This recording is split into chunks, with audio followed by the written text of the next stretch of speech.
अस्सलाम वालेकुम नाज़रीन, दिन भर की अहम खबरों के साथ पाकिस्तान लाइव में खुशामदीद। मैं हूँ मारिया नसीर और मैं हूँ आयशा सलमान। पाकिस्तान लाइव में आज बहुत सी खबरें हमने डिस्कस करनी है, उनके तज्ज़िये भी लेंगे। अहम टॉप स्टोरीज़ का जिक्र करें तो सुप्रीम कोर्ट में जो फैज़ाबाद धरना केस की नज़रसानी अपील पर समाअत चल रही है, उसका जिक्र करेंगे। जो फरीक़ैन थे उन्होंने नज़रसानी अपीलें वापस ले ली हैं और बड़े अहम रिमार्क्स दिए हैं चीफ जस्टिस साहब ने। क्या रिमार्क्स दिए हैं, क्या समाअत हुई है, उस पर भी हमने बात करनी है। इसके अलावा एक और अहम मामला है 9 मई का वाक़या, जिसमें चेयरमैन पीटीआई को भी जेलों का सामना करना पड़ा और पीटीआई के बहुत से कारकुनान, बहुत से उनके रहनुमा हैं जो जेलों में थे, और क्या उसमें पेशरफ्त हुई है उस पर भी हमने बात करनी है। इसके अलावा और कौन सी हमने डिफरेंट स्टोरीज डिस्कस करनी है। इसके अलावा हम बात करेंगे बिजली की। तो कराची में बिजली जो है वो महंगी हो चुकी है, आवाम पर एक और बम गिरा दिया गया है। कराची क्या पूरा मुल्क ही है इस वक्त परेशान है। साथ ही साथ शाहीन दुश्मन के इलाके में पहुंच गए हैं। पाकिस्तानी क्रिकेट टीम इस वक्त भारत में मौजूद है और हम उम्मीद करते हैं कि वो अच्छा जो है खेल पेश करेंगे और बड़ा अच्छा शानदार इस्तकबाल किया और गया हम था। क्रिकेट पर डिटेल बात करेंगे। हमारी जो टीम वहां पहुंच चुकी है उस पर भी बात करेंगे और वार्म अप मैचेस भी शुरू होने वाले हैं, तो डेफिनेटली पाकिस्तान लाइव में क्रिकेट की बात तो ज़रूर होगी। इसके अलावा जो नई हल्का बंदियां हैं, इलेक्शन का मामला भी है और नवाज शरीफ भी वापस आने की तैयारियों में लग गए हैं। तमाम तर सूरत हाल पर हम बात करेंगे, लेकिन अभी सबसे पहले हम जिक्र करने वाले हैं सुप्रीम कोर्ट में आज जो समाअत हुई है। सुप्रीम कोर्ट में फैरा केस की समाअत और फरीक़ैन की जानिब से अपनी जो नज़रसानी अपीलें थी वो वापस ली गई हैं और ये समाअत अब 1 नवंबर तक मुलतवी कर दी गई है। जी हाँ, ऐसा ही। और इस समाअत में अहम रिमार्क्स भी आए। चीफ जस्टिस काजी फायज ईसा का कहना है कि दरख्वास्त गुजारों से 27 अक्टूबर तक तहरीरी जवाब जमा करवाने का कह दिया गया है। चीफ जस्टिस ने फैज़ाबाद धरना नजरसानी केस में फैसले पर अमल दरामद न होने पर सवाल उठाते हुए कहा कि फैज़ाबाद धरना केस के फैसले पर अमल क्यों नहीं हुआ, सब इतना डरे हुए क्यों हैं, ये उनकी जानिब से पूछा गया। और साथ ही साथ चीफ जस्टिस ने रिमार्क दिए कि फैसले पर अमल दरामद होता तो बाद में संगीन वाकयात ना होते। ये अहम पॉइंट है, पिन पॉइंट है जो कि उनकी जानिब से किया गया। नजरसानी की दरख्वास्तों पर समाअत के दौरान वफाकी हुकूमत, तहरीक इंसाफ और इलेक्शन कमीशन ने भी अपनी अपनी दरख्वास्त वापस ले ली है। तो हमने देखा कि कई फरीक़ैन हैं जिन्होंने वापस इस पर नजरसानी दरख्वास्त वापस ले ली गई और क्या वजूहात हैं, ये वजूहात भी उनकी जानिब से जो है सही तरीके से बताई नहीं गई। और चीफ जस्टिस ने भी सवाल किया कि आखिर क्या वजूहात है कि नजरसानी अपील जो है वो वापस ली जा रही है। और साथ ही साथ आपको बताएं कि कहा गया कि आप कह रहे हैं कि दरख्वास्तें वापस लेनी है। चीफ जस्टिस की जानिब से ये इस्तफसार किया गया। कराची में 55 लोग मर गए, कोई एक्शन नहीं हुआ, यहाँ जो भी हो कहा जाता है मट्टी पाओ, लोग मर जाएं मट्टी पाओ, मुझ समेत सबका एहतसाब होना चाहिए, एहतसाब से किसी को इनकार नहीं होना चाहिए, ये चीफ जस्टिस की जानिब से कहा गया। शबिया नकवी हमारे साथ मौजूद हैं, डिटेल्स उनसे जान लेते हैं। शबिया बताइएगा, आज जो समाअत हुई है फैज़ाबाद धरने के हवाले से चीफ जस्टिस ने क्या रिमार्क्स दिए हैं, समाअत का अहवाल बताइएगा। जी बिल्कुल, जब समाअत शुरू हुई तो हमने देखा कि तमाम फ्रीकैन जो थे उनके वकला भी और वो ख़ुद भी यहाँ पर मौजूद थे। अच्छे फ्रीकैन की जानिब से जो है वह दरख्वास्त जो है नज़रसानी की दरख्वास्त वो वापस लेने की सदा की गई, जिसमें IB, PEMRA, election commission, Pakistan Tehreek Insaf, वफाक वज़ारत दफ़ा की तरफ से कहा गया कि वो इन दरख्वास्त की पैरवी नहीं करना चाहते, इसको वापस लेना चाहते हैं। जिस पर चीफ जस्टिस ने कहा कि पहले तो मैं ये क्लियर करना चाह रहा हूँ कि ये एक रेगुलर बेंच है, ये खसूसी बेंच नहीं है। उसके साथ उन्होंने कहा कि नज़रसानी की दरख्वास्त जो फ़ौरन समाअत के लिए मुकर्रर होती है, इसको 4 साल तक इसकी समाअत नहीं। उसके बाद उन्होंने ये कहा कि जो फ्रीकैन हैं वो अब दरख्वास्तें जिन्होंने दायर की थी वो दरख्वास्त वापस क्यों लेना चाह रहे हैं, क्या उन्होंने दरख्वास्त अपने खुद से दायर की थी या कहीं और से ऊपर से ऑर्डर आया था। उन्होंने कहा ऊपर से ऑर्डर आना नाउज़ बिल्ला खुदा की तरफ से बात नहीं रही, बल्कि पाकिस्तान में कहीं और से जो है वो ऊपर से ऑर्डर्स आते हैं। इसके साथ उन्होंने जो पाकिस्तान तहरीक इंसाफ के वकील हैं अली ज़फ़र, उनको कहा कि मैं आपसे तीसरी बार ये पूछ रहा हूँ कि आप इस दरख्वास्त की पैरवी करना चाहते हैं या नहीं। जिस पर अली ज़फ़र ने कहा कि मैं हदायत की रोशनी में ये बता रहा हूँ कि हम इस दरख्वास्त की पैरवी नहीं करना चाहते। इसके साथ तो शबिया जो 6 फरीकैन हैं, जी आप जो बता रही हैं शबिया, जो 6 फरीक़ैन हैं जिनकी जानिब से दरखास्तें वापस ले ली गई हैं नज़रसानी की, और जैसे आप बता रही हैं कि चीफ जस्टिस ने बहुत बार पूछा कि आप ये दरखास्तें वापस लेना चाहते हैं या नहीं, जो वकला की जानिब से दलाइल दिए गए हैं उसका जिक्र कीजिएगा। क्या उन्होंने दलाइल दिए हैं कि क्यों वो ये दरखास्त को वापस लेना चाहते हैं, वजूहात क्या बताई हैं उन्होंने? जी बिल्कुल, जो शेख रशीद के वकील थे, उन्होंने ये कहा था कि मालूना कनरानी जो हैं वो बलूचिस्तान के वजीर बन चुके हैं, तो वो जो अब अदालत में जो एक वकील की हैसियत से हाजिर नहीं हो सकते, जिसपे जो चीफ जस्टिस ने कहा कि वो फिर अपनी जगह मुतबादिल वकील जो हैं उसको हायर करें। तहम उन्होंने समाअत मुलतवी करने की दरख्वास्त की थी, जिसको मंजूर कर लिया गया, जबकि इलेक्शन कमीशन की जानिब से ये कहा गया कि वो इस दरख्वास्त की पैरवी नहीं करना चाहते। पाकिस्तान तहरीक इंसाफ की जानिब से यही कहा गया, आईबी और पैमरा की जानिब से भी यही कहा गया, जबकि चीफ जस्टिस बार बार यही कहते रहे कि शुरू में ये कहा गया था कि फैसले में बहुत गलतियां हैं, तो क्या अब गलतियां खत्म हो गई हैं? हम यहाँ सुनने के लिए मौजूद हैं। शबिया साथ ही मौजूद रहिएगा। यहाँ पे ठीक, शबिया साथ ही रहिएगा, आप आपसे मजीद बात भी करेंगे। कामरान मुर्तज़ा माहिर कानून हमारे साथ मौजूद हैं। अस्सलाम वालेकुम कामरान साहब, फैज़ाबाद धरना केस की समाअत होती है, 6 फरीक़ैन पहले नज़रसानी की अपीलें दायर करते हैं और फिर सडनली अपीलें वापस ले ली जाती हैं, दरख्वास्तें वापस ले ली जाती हैं। क्या अब कानूनी हैसियत है इस केस की? देखिए, इसमें 2-3 बातें। एक तो ये कि अभी तक वो दरख्वास्तें वापस नहीं ली गई, दरख्वास्तें वापस करने की इस्तदा की गई है और इसमें बहुत सारे लोग जो है वो कोई ऐसे मुतासिर फरीक भी नहीं थे जिन्होंने दरख्वास्तें ये रिव्यू की फाइल की थी। अच्छा, रिव्यू का मतलब ये है कि आप जजमेंट में एक तो गलतियों की निशानदेही करें और दूसरा ये बताएं कि आपको कौन सी तकलीफ पहुंची है, आप मुतासिर हैं तो किस तरह से हैं। मगर पहले अपने आप को मुतासिर बताया जाए, किसी तकलीफ का इजहार किया जाए, 2-4 साल इसमें गुजार दिए जाएं और उसके बाद कहा जाए कि जी हम दरख्वास्त वापस लेते हैं। बड़ी अजीबोगरीब बात है ये। सही।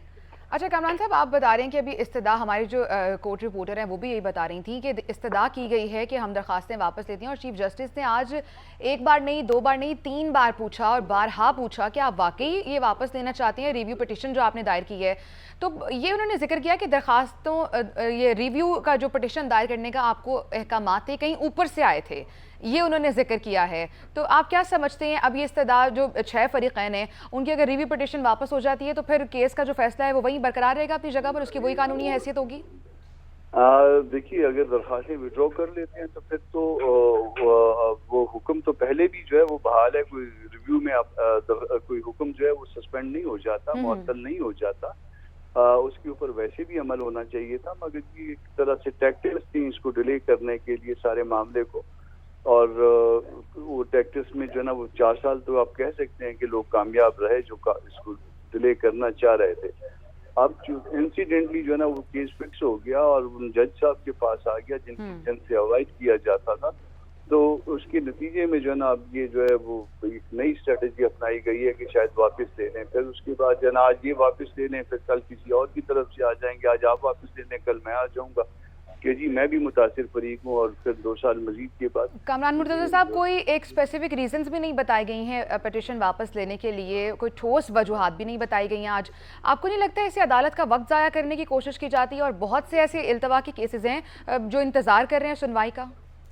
जी बिल्कुल, इस वक्त तकरीबन जो है ना 57-58 हज़ार केसेस जो है ना वो पेंडिंग हो गए और टाइम जाहिर है कि वो किसी की भी कैपेसिटी जो है वो काम करने की 9 बजे शुरू होगा तो वो 2 बजे तक काम कर पाएगा, उसके बाद जो है उसके आज़ाद जो है वो कमज़ोर पड़ जाएंगे और वो उस तरह से काम नहीं कर पाएगा। और उसमें अगर इस तरह से फ्रीवियस किस्म की लिटिगेशन लाई जाए और उसमें टाइम लिया जाए तो फिर बाकी लोगों का हक मुतासर होता है। अच्छा कामरान मुर्तज़ा साहब, आपकी मौजूदगी का फ़ायदा उठाते हुए सर लास्ट क्वेश्चन, क्योंकि सुप्रीम कोर्ट ने अब ये भी खबरें आ रही हैं कि अदालत की जानिब से अमल दरामद रिपोर्ट तलब कर ली गई है, जो धरना केस की अमल दरामद रिपोर्ट थी कि अब तक कितना अमल दरामद हुआ है उस पर, अगर वो अमल दरामद रिपोर्ट सुप्रीम कोर्ट में उस तरह से सेटिस्फाई नहीं कर पाती है, आपको लगता है मुमकिन तौर पर कोई बड़ा फैसला भी आ सकता है अदालत की जानिब से?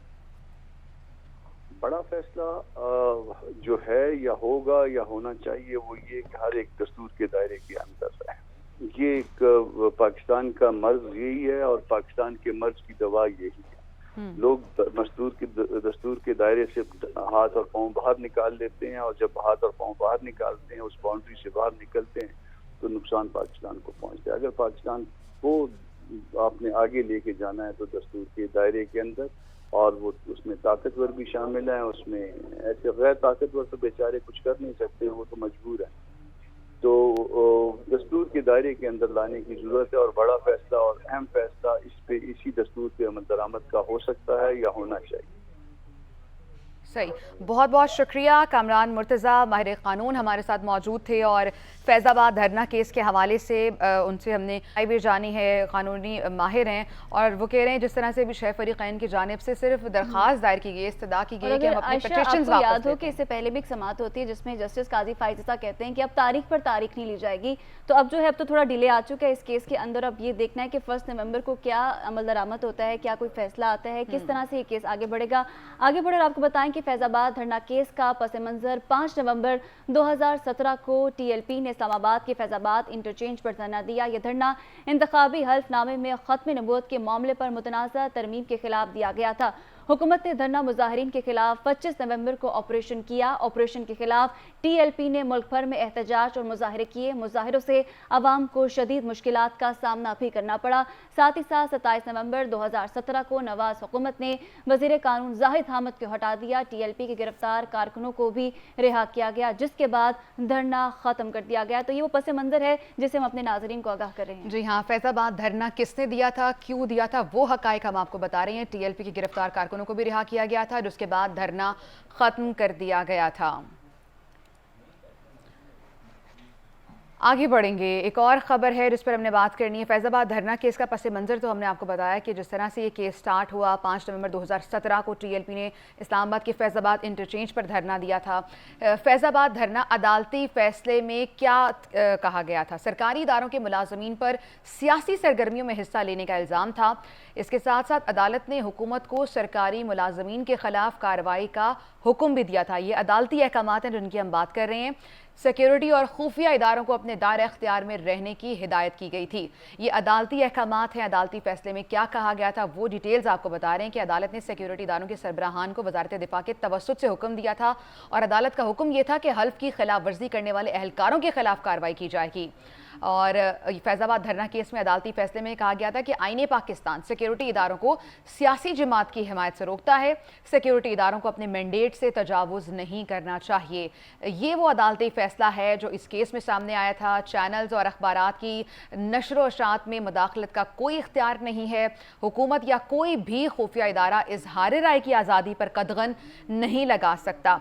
अदालती फैसला था, बड़ा डिटेल्ड फैसला सामने आया था फैज़ाबाद धरना केस का और इसी फैसले के खिलाफ बहुत से फरीकैन ने रिव्यू पिटिशन भी दायर की गई थी और अब उन्हीं की जानिब से इस्तदा की जा रही है कि हम अपनी पिटिशन वापस लेते हैं। रिव्यू पिटिशन अदालती फैसले की तफसीलात हमने आपको बताई हैं, जिसमें यह कहा गया था कि हुकूमत या कोई भी खुफिया इदारा आज़ादी इजहार राय की जो आज़ादी है उस पर कदगन नहीं लगा सकता। जी हाँ, साथ ही साथ कहा गया कि सिक्योरिटी और खुफिया इदारों को अपने दायरे इख्तियार में रहने की हिदायत की गई है। ये फैसला है जो आपको पढ़कर सुना रहे हैं। अदालत ने सिक्योरिटी इदारों के सरबराहान को वजारत दिफा के तवस्सुत से ये हुक्म दिया था। फैज़ाबाद धरना अदालती फैसले में क्या कहा गया? अदालत का हुक्म था हल्फ की खिलाफ वर्जी करने वाले एहलकारों के खिलाफ कार्रवाई करेंगे। तो ये काफ़ी सख्त रिमार्क्स भी थे और कानून इंसाफ के मुताबिक जो थे ये रिमार्क्स सामने आए थे। आईने पाकिस्तान सिक्योरिटी इदारों को सियासी जमात की हिमायत से रोकता है, ये भी इस फैसले में कहा गया। सिक्योरिटी इदारों को अपने मैंडेट से तजावुज़ नहीं करना चाहिए, ये भी इस फैसले में आपको याद होगा मारिया कि 40 से 45 सफ़ात पर मुश्तमिल था ये फैसला। बड़ी डिटेल्ड इस पर फैसले पर आई थी और अब बड़ी अहम डेवलपमेंट ये है कि सुप्रीम कोर्ट में चीफ जस्टिस ऑफ पाकिस्तान ने इसी फैसले पर अमल दरामद रिपोर्ट तलब कर ली है।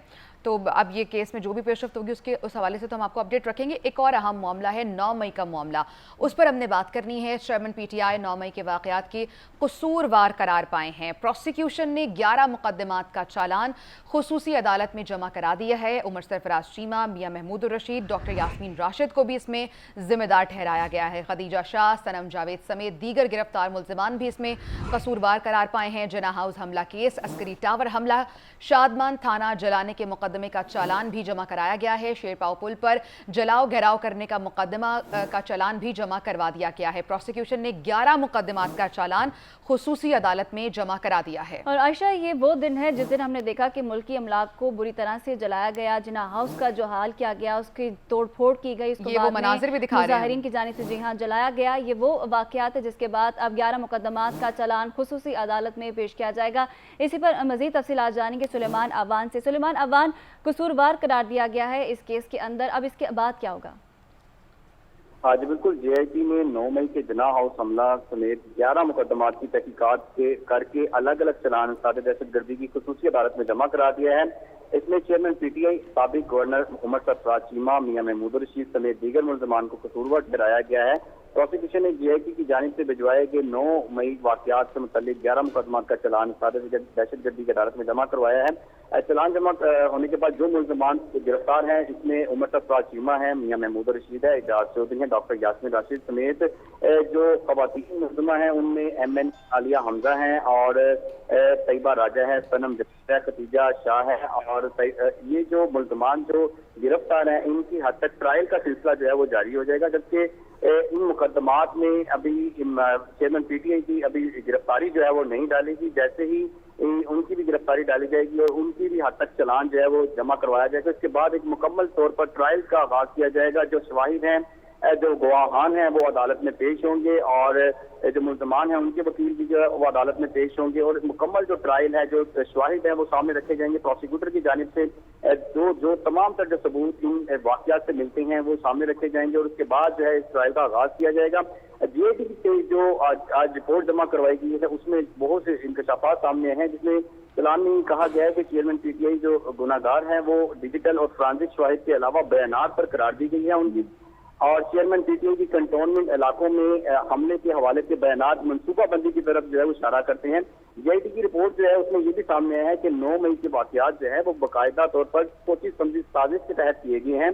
पूरे मुल्क में बैक वक्त फसादात और जलाओ गिराओ मनसूबा की अक्कासी करते हैं। JIT की जो रिपोर्ट है उसमें ये भी बात सामने आई है कि सोशल मीडिया के 400 से ज्यादा शवाहिद जो है वो मनसूबाबंदी की तस्दीक कर रहे हैं और ये JIT ने ये बताया गया कि फोटोग्रामेट्रिक टेस्ट और वॉइस मैचिंग टेस्ट की रिपोर्ट में ये हकायक वाज़ेह आए हैं।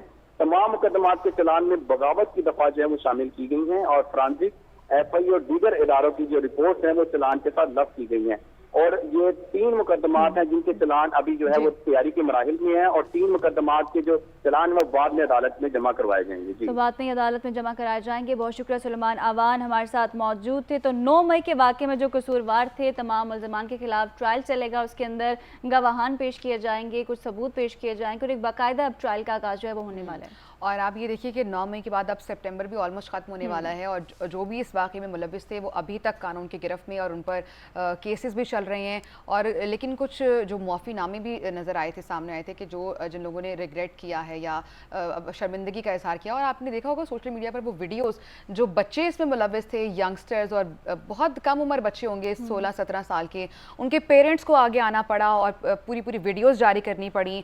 इस पर तो मज़ीद बात भी करेंगे। एक और बड़ा अहम मामला है और वो हर ज़बां ज़द-ए-आम है और हर ख़ास आम का मसला बना है कराची में, वो है बिजली का बिल। और बिजली के जो रेट्स हैं आए रोज़ बढ़ते जा रहे हैं। पहले ये खबरें आती थी कि वो सिर्फ आम सार्फिन के लिए होता था और के इलेक्ट्रिक के जो सार्फिन होते थे उनको इसमें इस्तिस्ना दे दिया जाता था, लेकिन अब के इलेक्ट्रिक के सार्फिन भी कोई ऑब्वियसली आसमान से तो नहीं उतरे। उन्होंने कहा उनको भी इसमें इसकी जद में लाया जाए और बिजली 4 रुपये 46 पैसे फ़ी यूनिट महंगी कर दी गई है। ये नया बिजली का रेट है कि इलेक्ट्रिक के सार्फिन को भी बिजली का जोर का झटका लगा है। जी हाँ, नेपरा ने अक्टूबर और नवंबर के लिए बिजली निरखों में इजाफे की मंजूरी दे दी है, तो आवाम पर एक और बोझ पड़ चुका है। 300 यूनिट तक माहाना फ़ी यूनिट इजाफी अदायगी 1.49 रुपये है, जबकि साथ ही साथ 3.28 रुपये फ़ी यूनिट इजाफी चार्ज लागू रहेंगे।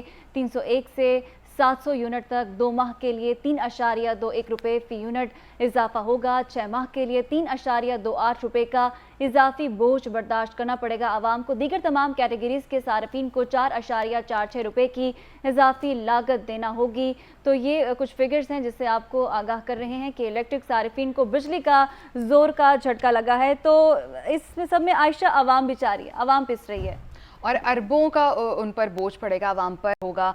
उस तबके की क्या राय है, उनके क्या जज्बात हैं इस फैसले के हवाले से, वो भी हम कोशिश करेंगे कि आप तक उनका रद्द-ए-अमल भी खबर भी तो आई है ना कि जो पेट्रोल है वो शायद इम्कान है कि वो जो है वो कम होगा, तो शायद हम देख सकते हैं कि बिजली में जो है वो ठीक है।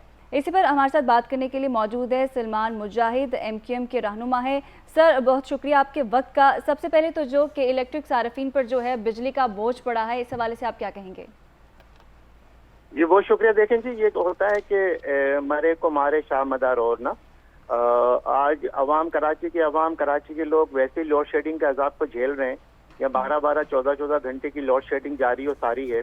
कोई पुरसान हाल नहीं है। और ओवर बिलिंग इतनी कर दी गई है कि बिलों में इतने टैक्सेस लगा दिए गए कि जितना बिल नहीं आ रहा उससे ज़्यादा टैक्सेस हो गए। और अभी फिर से दोबारा से कल हमने देखा कि नेपरा ने फिर से के इलेक्ट्रिक को तकरीबन 4.5 रुपये जो है वो पर यूनिट बढ़ाने की इजाज़त दे दी है। अब ये पर यूनिट तकरीबन मेरे ख्याल में कराची में 60 से 65 रुपये का क्रॉस कर गया है। अब आप बताएं ना, लोग क्या करें, लोग खुदकुशियाँ करने पे मजबूर हैं, बेरोजगार हो चुके हैं, काम धंधा है नहीं। लेकिन ये है कि के इलेक्ट्रिक को तो बस अब इस हाल में भी, आज भी यहाँ कराची में गर्मी बहुत है और लोड शेडिंग जारी हो सारी है, रात के औकात में लोड शेडिंग जारी हो सारी। और अब तो पूरे मुल्क के पाकिस्तान में मौसम ठंडा हो रहा है। लेकिन अब बीच में आपने देखा होगा कि 1-1.5 माह पहले जब ताजरों ने एहतजाज का सिलसिला शुरू किया तो सरकार ने के इलेक्ट्रिक के कहने पे ताजरों के खिलाफ ही जो है वो अवाम के खिलाफ ही FIR दर्ज करना शुरू कर दी, उनको गिरफ्तार करना शुरू कर दिया। यानी कि उनके लिए कोई कानून नहीं है। मुझे तो लगता है कि के इलेक्ट्रिक ने रियासत कायम की हुई है और इतना बड़ा माफिया बन चुका है कराची के लिए कि उसको कोई पूछने वाला ही नहीं है। और अब तो निगरान हुकूमत में तो इस तरह से हो रहा है कि जैसे हर किसी का अपना बस चल रहा है, जो दिल चाह रहा है वो कर रहा है, जो पेट्रोल बढ़ाना चाह रहा है पेट्रोल बढ़ा रहा है, बिजली बढ़ाना चाह रहा है बिजली बढ़ा रहा है, गैस के नरकों में इतना इजाफा कर दिया गया है। और दीगर जो मसाइल है वो तो पीछे चले गए हैं। बच्चों की एजुकेशन है, बच्चियों की शादियां हैं, लोगों के घरों के अखराजात हैं, कोई पूछने वाला नहीं है। कराची के लोगों की यही डिमांड है कि जी वफाकी हुकूमत फील्ड पर इसका नोटिस और यकीनन सलमान मुजाहिद साहब, हम यही देखते हैं कि आवाम यही कहती है, यही दुआई करती है कि हम बच्चों के जो हैं वो स्कूल की फीस अदा करें, जो घर में रोटी आनी है, खाना आना है, उसके पैसे दें या बिजली के बिल अदा करें। और जो बिजली में, और आपने जो एक कानून की बात की, और यकीनन कानून जो है वो मखसूस तबके के लिए है। क्राइम रेट की हम कल भी PNN पे बात कर रहे थे कि किस कदर कराची में क्राइम रेट जो है बढ़ता जा रहा है। तो इसके बाद जब हम देखेंगे कि बिजली के बिलों में इजाफा होगा तो यकीनन क्राइम रेट में भी इजाफा नजर आएगा। क्राइम रेट को अगर आप बिजली के बिलों से नक्की करेंगे तो मैं समझता हूँ कि ये ज्यादती होगी। ये एक फिनोमिना बना लिया गया है कि जी बेरोजगारी बढ़ रही है तो क्राइम बढ़ रहा है या स्ट्रीट क्राइम बढ़ रहा है। कराची में जो स्ट्रीट क्राइम हो रहा है वो भी एक मुनज़्ज़म तरीके से हो रहा है, बाई प्लानिंग हो रहा है और बाई कॉन्स्पिरेसी हो रहा है। लोग बाहर से जो गैर मकामी लोग जो आए हुए हैं या मुल्क के दीगर हिस्सों से जो लोग आए हुए हैं, वो एक यहाँ पे जो इदारे हैं यहाँ पे जिनका फर्ज है कानून नाफिज करना, उनकी जो काली भेड़ें हैं उनकी सपोर्ट से उनके साथ मिलके जो है वो कराची के शहरियों को लूटा जा रहा है। स्ट्रीट क्राइम जो है रैम्पेंट है यहाँ पे। स्ट्रीट क्रिमिनल जो है वो शहरियों को मार रहे हैं। अभी पिछले माह जो है वो सितंबर में तकरीबन 70 शहरियों को जो है वो डकैती के उसमें कत्ल कर दिया गया। एक भी डकैत अब तक नहीं पकड़ा गया। पुलिस क्या कर रही है, इदारे क्या कर रहे हैं, क्या उन्हें नहीं पता? क्या इलाके के SHO को नहीं पता होता कि उसके इलाके में कौन कौन क्रिमिनल है, कौन कौन डाकू है, कौन कौन कातिल है? अगर वो चाहे तो फौरी तौर पे कंट्रोल हो सकता है।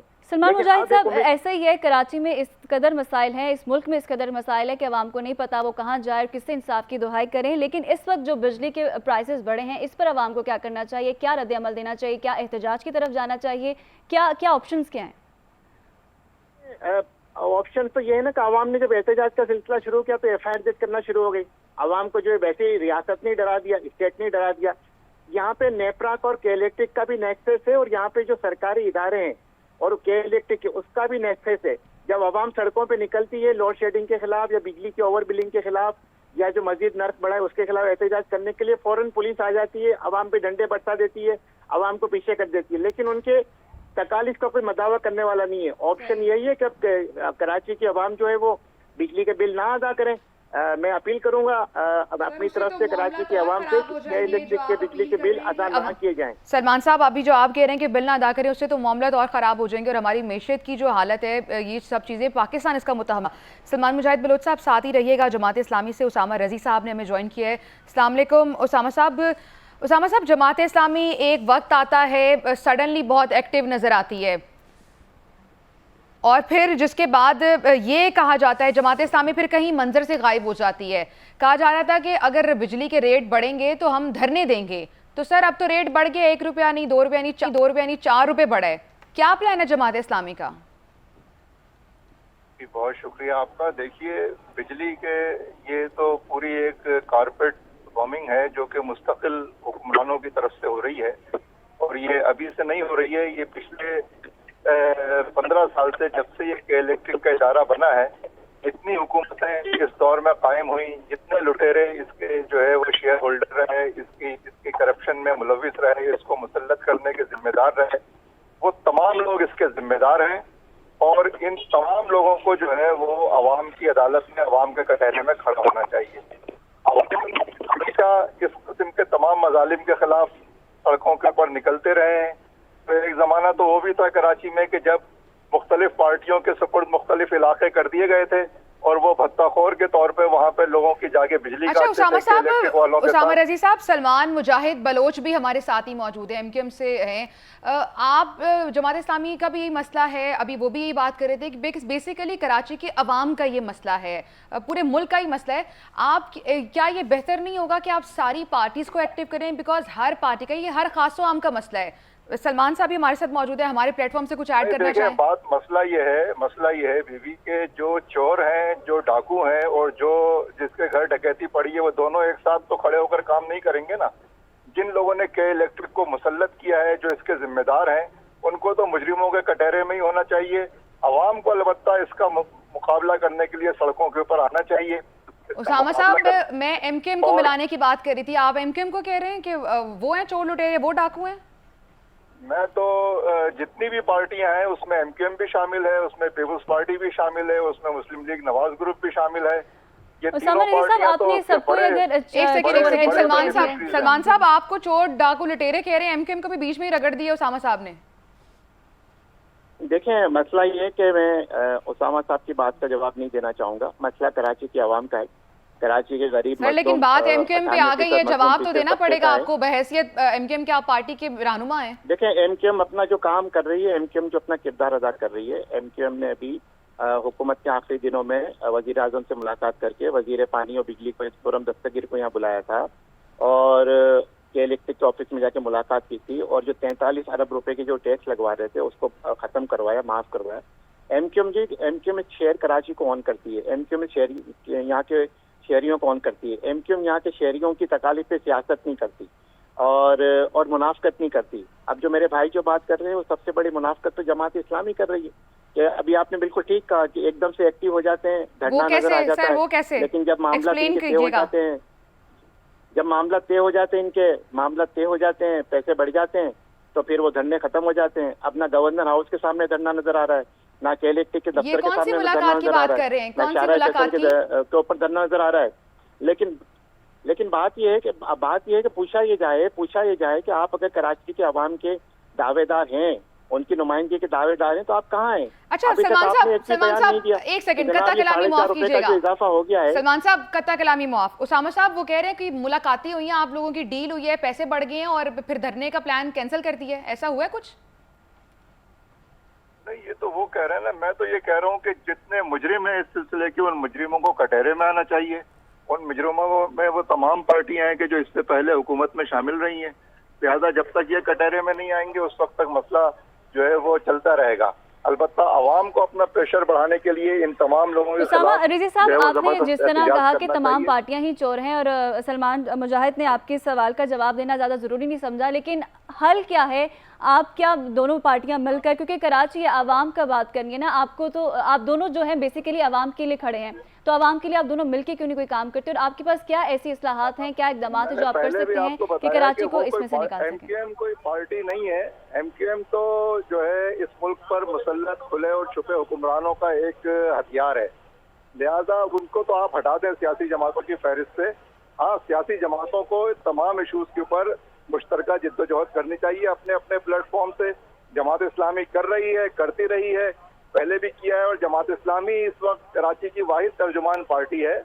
ये किसी के कहने से, किसी के ना कहने से। उसामा साहब बजा फरमा रहे हैं आप, लास्ट क्वेश्चन, आप कोई धरना देने जा रहे हैं अभी जो ये बिजली के रेट्स बढ़े उस पर? जी बिल्कुल, गवर्नर हाउस पे हमारा धरना 6 तारीख को इंशाल्लाह है यहाँ पर। 6 अक्टूबर को? 6 अक्टूबर को, और वो शुरू होने का ऐलान है, खत्म होने का नहीं है। चलें सलमान साहब, आपकी बात का जवाब आ गया कि कोई डील नहीं हुई, कुछ भी नहीं हुआ, धरना वापस नहीं गया, धरने की डेट उन्होंने दे दी है, 6 अक्टूबर को धरना देने जा रहे हैं गवर्नर हाउस के बाहर। मोहतरमा, मैं कराची में रहता हूँ, कराची के सबसे बड़े स्टेक होल्डर हैं। इनकी ख्वाहिश तो हो सकती है कि एमक्यूएम कोई सियासी जमात नहीं है। एमक्यूएम अल्हम्दुलिल्लाह अभी से नहीं, पिछले 35 सालों से मुल्क पाकिस्तान में, सिंध में, कराची में सियासत कर रही है, और एमक्यूएम की बदौलत इनकी तकलीफ मैं समझ सकता हूँ। जब से एमक्यूएम ने अपनी पार्लिमानी सियासत का, इलाकाई सियासत का आगाज किया, जब से जमात इस्लामी कराची से वाइप आउट हो गई, अभी भी एमक्यूएम ने बल्दियाती इलेक्शन का बाइकआउट किया तो इनके जो है चेयरमैन वगैरह बन गए, लेकिन फिर भी हाफिज नईम साहब मेयर तो नहीं बन सके। अभी गवर्नर साहब ने कहा था ना कि मैं नादरा वालों से गुजारिश करता हूँ इनके नाम के साथ मेयर लगा दें। देखिए ये जो धरने की बात करें ना, अभी इमीडिएटली धरना देना। अभी ये तो 6 अक्टूबर का धरना तो इनका पहले से प्लान है, जिसमें सिराजुल हक साहब आएंगे, तिरछी टोपी लेके आएंगे और जो आके तकारीर करेंगे और चले जाएंगे। और ये धरना तो इनका पेट्रोलियम प्राइसेस के खिलाफ है और इसके ऊपर भी जमात इस्लामी सियासत कर रही है। क्या इन्होंने मुल्क के पाकिस्तान में सलमान मुजाहिद साहब एटलीस्ट कुछ तो कर रही है जमात इस्लामी, एहतजाज कर रही है, कोई डेट तो दी है, लेकिन एमक्यूएम बिल्कुल मंजर से गायब नजर आती है। पहले एमक्यूएम टूट फूट का शिकार रही, जिसके बाद हमने देखा कि एमक्यूएम चले मिल तो बैठ गए लेकिन उस तरह से एक्टिव नजर नहीं आ रहे हैं कराची की सियासत में। बहुत शुक्रिया सलमान मुजाहिद बलोच, एमक्यूएम से आपका ताल्लुक था और जमात इस्लामी से उसामा रजी हमारे साथ मौजूद है। हमारी ख्वाहिश है कि जो कराची का मामला है, जो आम आदमी का मामला है, जो मसला है वो हल होना चाहिए। जो सियासी जमाती जिनको मिल बैठ उनके लिए कुछ काम करना चाहिए, वो आपस में इस वक्त गुत्तम गुत्ता है और ये अदम बर्दाश्त जो कि हमारी अवाम में भी है, हमारे आप जिस खबर की बात कर रही है ना वो हमने बताना है अपने नाज़रीन को और उसका पस मंजर भी बताना है कि कैसे लड़ाई हुई, क्या हुआ, सब कुछ बताएंगे एक ब्रेक के बाद।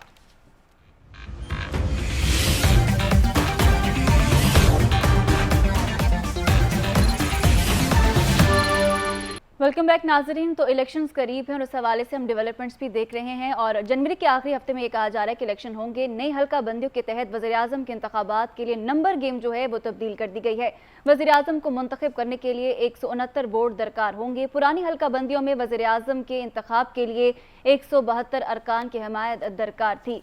आपको बताएं कि कौमी असम्बली की अमूमी नशिस्तों की तादाद 266 हो गई। ख़वातीन की 60 मखसूस नशिस्तें रखी गई हैं। साथ ही साथ कौमी असम्बली की टोटल नशिस्तों की तादाद 326 हो गई है।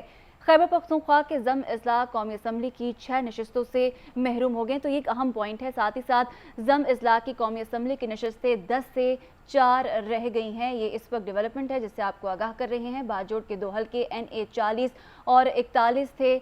नई हल्का बंदियों के तहत अब नया हल्का NA 8 हो गया है, तो ये एक तब्दीली की गई है। ज़िला खैबर से NA 43 और 44 को एक हल्का NA 27 कर दिया गया है। साथ ही साथ औरंगज़ई का हल्का NA 47 ख़त्म कर दिया गया है। ज़िला कुरम को हंगो के हल्का NA 36 के साथ शामिल किया गया। जनूबी वज़ीरिस्तान का भी एक हल्का कर दिया गया है। NA 49 और 50 के बाद अब NA 42 भी सामने आया है। इब्तदाई रिपोर्ट में कराची की कौमी असम्बली की नशिस्तों की तादाद 22 है।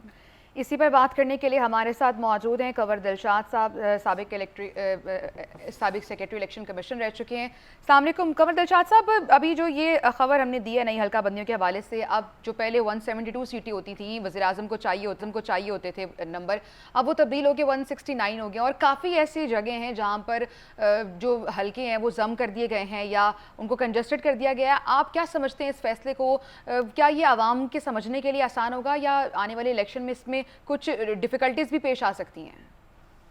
देखिए ये बात इस तरह से है कि जिस वक्त ये फाटा में कौमी असम्बली की 12 सीटें थी, तो जब फाटा जो था वो खैबर पख्तूनख्वा के साथ बाद में जम हो गया, मर्ज हो गया, तो वो उनकी 6 सीटें जो थी वो मर्ज हो गई हैं खैबर पख्तूनख्वा के साथ। तो खैबर पख्तूनख्वा की सीटें बढ़ गई थी। ये नई बात नहीं है, ये 2017 में फैसला हो गया था और ये इसके बाद ये 6 सीटें जो थी वो खैबर पख्तूनख्वा को दे दी गई थी। तो अब ये 6 सीटें जो हैं ये कम हो गई हैं। हमारी 272 सीटें थी कौमी असम्बली में, अब आ गई है 166। अब 166 सीटें आ गई है। जब ख्वातीन की नशीस्तें बरकरार हैं, वो जो रिजर्व सीटें होती है वो 60 की 60 रहेंगी। तो जब आइंदा जो प्राइम मिनिस्टर का इंतखाब होगा तो उसमें होता था कम से कम 172 सीटें, अब वो 169 सीटें के तहत प्राइम मिनिस्टर जो लेना लाजमी होगा। ये तो एक आईनी तौर पर ये हमारा कॉन्स्टिट्यूशन में तरमीम। कंवर दिलशाद साहब आप सुन पा रहे हैं? उनकी लाइन ड्रॉप हुई है, उनसे बात करेंगे। और जो पंजाब असम्बली के भी जो हलके हैं जिन्हें ख़त्म किया गया है या दूसरे हलकों में ज़म किया गया है, तो वहाँ के जो MPs हों उससे लड़ेंगे और आवाम की समझने के लिए ये चीज़ें डिफ़िकल्ट होती नज़र आ रही है। इस पर कंवर दिलशाद साहब की हम उनसे रहनुमाई भी लेंगे। और इसके अलावा जो अब टोटल सीटें बताई जा रही हैं कि नेशनल असम्बली की वो 326 बताई जा रही हैं और कराची जो कि बहुत अहम जहाँ से सीटें तस्वुर की जाती हैं, कराची की अब कौमी असम्बली की नशिस्तों की तादाद भी अब 22 रह गई है। नई हल्का बंदियों के हवाले से नंबर गेम तब्दील हुई है। वज़ीर-ए-आज़म को मुंतखब करने के लिए 169 वोट चाहिए और पहले ये फिगर होता था 172 का, यानी वज़ीर-ए-आज़म को मुंतखब होने के लिए 172 वोट चाहिए होते थे। कौमी असम्बली की उमूमी नशिस्तों की तादाद 266 हो गई है। ख़वातीन की इसमें 60 मखसूस सीटें रखी गई हैं। कौमी असम्बली की टोटल नशिस्तों की तादाद 326 है। कंवर दिलशाद साहब साथ ही मौजूद है। कंवर साहब, आप बात कर रहे थे इसके अलावा जो पंजाब असम्बली है वहाँ की सीटें भी कम हुई हैं, कुछ जम हो गई हैं, कुछ ख़त्म कर दी गई हैं। सर, जो MP वहाँ से खड़े होते थे जिन हलकों से, जो हल्के ही ख़त्म कर दिए गए हैं, तो अब वो क्या होगा? बड़ी डिफ़िकल्टी सी लग रही है, ज़रा आपकी रहनुमाई चाहिए। सबसे बड़ी अहम बात है कि ये जो मरदमशुमारी हुई है, नई डिजिटल मरदमशुमारी, उसके तहत जो है वो जिस जिलों में अब आबादी कम हो गई तो वो की नशिस्त जो है वो दूसरे इजला में दे दी गई। इसमें ज़्यादा पंजाब में फ़र्क नहीं पड़ा। पंजाब में सिर्फ मुजफ्फरगढ़ की तरफ हुआ है 1-2 सीटें, और इसी तरह से कुछ कसूर की 2 सीटें हुई हैं। बाकी कराची में जो है वो कौमी असम्बली की एक नशिस्त बढ़ा दी गई है, वो सखर से निकाल के कराची को दे दी गई है, लेकिन वो सीटें बरकरार रहेंगी। सीटें जो है सीटें कम नहीं हुई हैं। सीटें एक जिले से दूसरे जिले की जहाँ आबादी बढ़ती चली गई तो वहाँ उनको दे दी गई। जिस जिले की आबादी कम होगी सर इसको आसान बनाइएगा ताकि हमारे जो सुनने वाले हैं उनकी समझ में आ जाए। हाँ, उन्हें आसान तरीका यह है कि जिस जिले में, जिस हल्के में आबादी कम हो गई है नई डिजिटल मरदमशुमारी के तहत, उस हल्के की सीट दूसरे हल्के में दे दी गई है जहाँ आबादी बढ़ी गई है। लेकिन कौमी और सूबाई असेंबली की नशिस्तें बरकरार रहेंगी, वो कम नहीं हुई। लेकिन जिले हल्के में अगर आबादी कम हो गई है तो वो सीट दूसरे जिले को दे दी गई है, तो कम कर दी गई है। 1 सीट 2 सीट ज्यादा। तो सर जो हल्के जम किए गए हैं दूसरे हल्कों में, वहां से जो MPs खड़े होते थे या MNAs खड़े होते थे, अब उनको किसी और हल्कों से पार्टी टिकट दिए जाएंगे या वो क्या सिनेरियो होगा? उस हल्के में सीट खत्म हो गई है। वो सीट जो जिस हल्के में, मिसाल के तौर पर मैं बताऊँ कि मुजफ्फरगढ़ की सीट जो थी वो एक सीट कम करके दूसरे जिले में दे दी गई है। लेकिन उस हल्के में सीट कम हो गई, 1 सीट रह गई है, उसका तो हल्का आधा रह गया, आधा सीट खत्म हो गई है। लेकिन उसके लिए अभी तो ये तजवीज आई है, अभी तो ड्राफ्ट है, इसके बारे में बाकायदा हेयरिंग होगी, अपने तजावीज देंगे, शिकायत दर्ज कराएंगे, तो फिर इलेक्शन कमीशन फैसला करेगा, नजरसानी भी कर सकता है। अच्छा, तो ये बड़ा टाइम टेकिंग लग रहा है सर, बड़ा टाइम टेकिंग हो सकता है ये तो। टाइम काफी है, 30 टाइम दिया हुआ है इन्होंने बाकायदा। 26 अक्टूबर तक जो है वो सारे दरख्वास्तें आएंगी, फिर फैसला करेंगे और 30 नवंबर तक जो है वो आखिरी हातमी जो रिजल्ट पेश किया। अच्छा, वैसे कंवर दिलशाद साहब, जिस हिसाब से आबादी का तनासुब बढ़ा है, पॉपुलेशन बढ़ी है डेफिनेटली, तो आपको नहीं लगता सीटें तो ज्यादा होनी चाहिए थी? ये अब कौमी असम्बली की भी 356 से कम होकर अब 326 कर दी गई हैं सीटें। वो आइन में तरमीम नहीं हो सकती। वो आइन में जो है 2/3 मेजॉरिटी चाहिए। कौमी असम्बली नहीं सर, टोटल सीटें कम हुई हैं। वो सीटें बरकरार रहेगी, वो सीटें बरकरार रहेगी।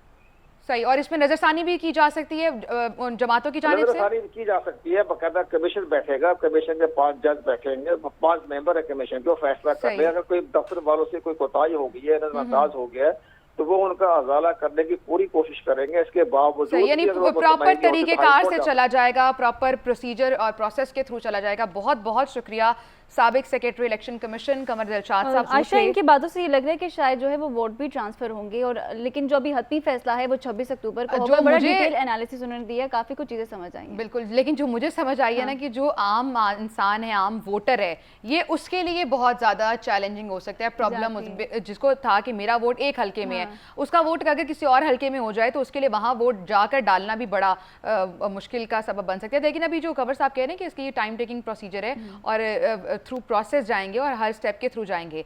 आगे बढ़ते हैं और बड़ी अहम दिलचस्प खबर है, दिलचस्प भी और हर आम इंसान की जो दिल की खबर कह लें आप। क्रिकेट की हम बात करें, आप समझ तो गए होंगे वर्ल्ड कप का मिशन है और बाबर 11 अपने सारे साथियों के साथ पहुंच गए हैं जी भारतीय सरजमीन पर, और क्या वहां पर उनका शानदार इस्तकबाल किया गया है।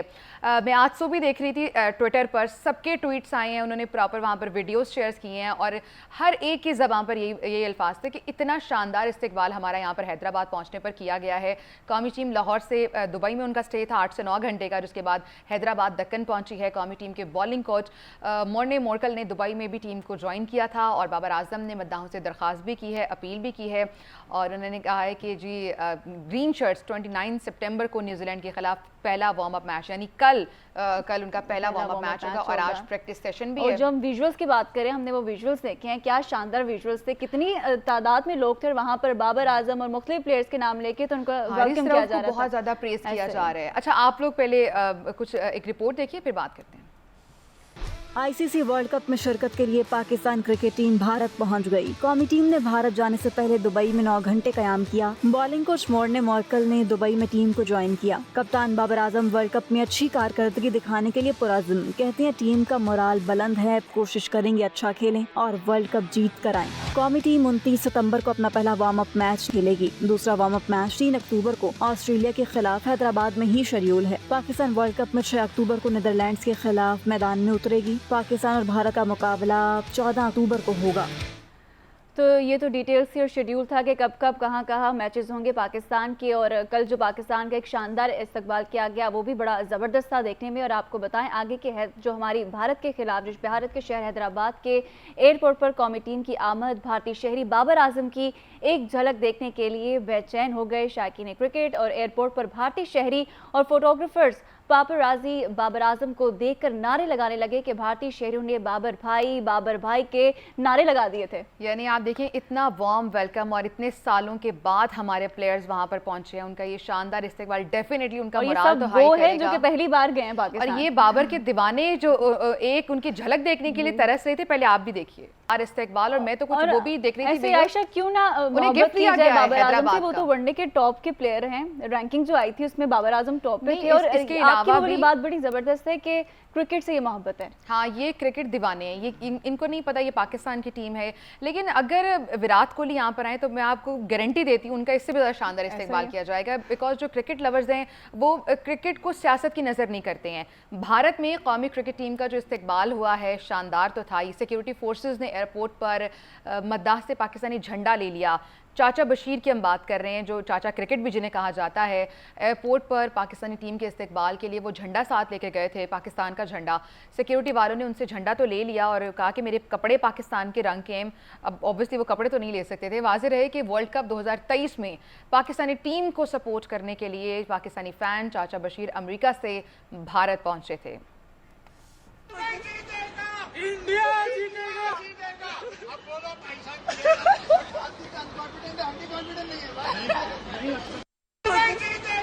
इंडिया जीतेगा। अब बोलो